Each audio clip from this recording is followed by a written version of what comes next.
Une terre divisée, un garçon déchiré, introduction à Ce que le jour doit à la nuit. Ce que le jour doit à la nuit est un roman captivant de Yasmina Khadra. Publié en 2008, il nous transporte dans l'Algérie des années 1930. L'histoire suit Younes, un jeune garçon arraché à sa famille pauvre. Il est envoyé vivre chez son riche oncle à Oran. À travers les yeux de Younes, Khadra dresse un portrait saisissant d'une société au bord du changement. On assiste à la beauté de la culture algérienne en parallèle aux tensions croissantes du colonialisme. Le parcours de Younes devient une puissante exploration de l'identité, de l'amour et de l'impact durable de la guerre. Khadra, nom de plume d'un ancien officier de l'armée algérienne, entremêle magistralement récits personnels et politiques. Le roman explore les complexités de la vie algérienne sous la domination française.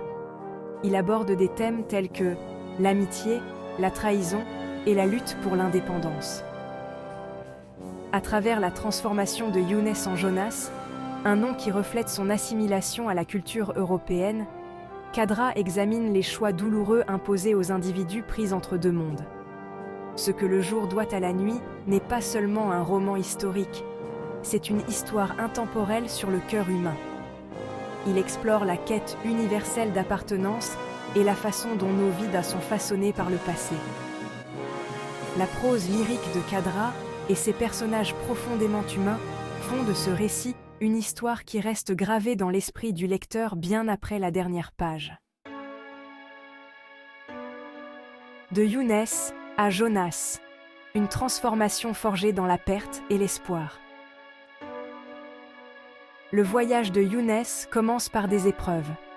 Sa famille, des paysans pauvres de l'Algérie rurale, prend la décision déchirante de l'envoyer vivre chez son oncle à Oran.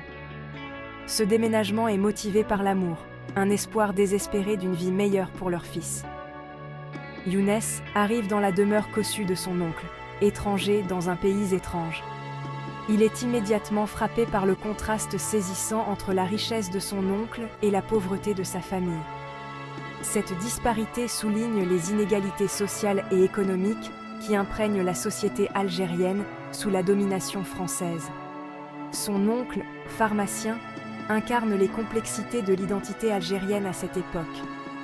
Il embrasse la culture et la langue française, tout en nourrissant un amour profond pour sa patrie. Il insiste pour que Younes adopte le prénom français Jonas, un acte symbolique qui marque le début de l'assimilation de son neveu. Jonas, propulsé dans un monde de privilèges et de coutumes européennes, est aux prises avec un sentiment de déracinement. Sa famille, sa langue et les rythmes familiers de sa vie d'avant lui manquant. Malgré les difficultés, Jonas trouve du réconfort dans des endroits inattendus. Il se lie d'amitié avec sa cousine, Émilie, et un groupe de jeunes issus d'horizons divers. Ces amitiés deviennent une bouée de sauvetage, lui offrant un sentiment d'appartenance et de connexion dans son nouvel environnement. Alors que Jonas navigue dans les complexités de sa double identité, il commence à remettre en question les lignes rigides tracées entre Arabes et Européens, colonisateurs et colonisés. Le grand écart identitaire, naviguer entre racines algériennes et vie européenne. La transformation de Jonas, d'un pauvre garçon de la campagne à un jeune homme à l'aise dans la société européenne, est un thème central du roman. Il excelle dans ses études, apprend le français et adopte les manières et les coutumes de son nouveau milieu. Mais cette assimilation de façade a un prix. Jonas éprouve un sentiment croissant d'aliénation par rapport à ses racines algériennes. Il lutte pour concilier son amour pour sa famille et sa culture avec sa nouvelle identité. Ce conflit intérieur est encore compliqué par le climat politique de l'époque. La montée du nationalisme algérien et la revendication croissante de l'indépendance créent une atmosphère électrique. Jonas se retrouve tiraillé entre deux mondes, chacun exigeant son allégeance. Il est témoin de la discrimination et des préjugés auxquels sont confrontés les Algériens sous la domination française. Ces expériences nourrissent un sentiment d'injustice et réveillent une fierté latente pour son héritage. Khadra dépeint avec brio le coût psychologique de la vie dans une société déchirée par le colonialisme.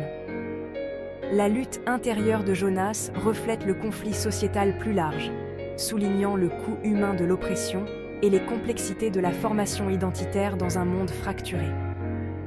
Son parcours nous rappelle avec force qu'une véritable appartenance ne se trouve pas dans le déni de ses racines, mais dans l'acceptation de la plénitude de son identité.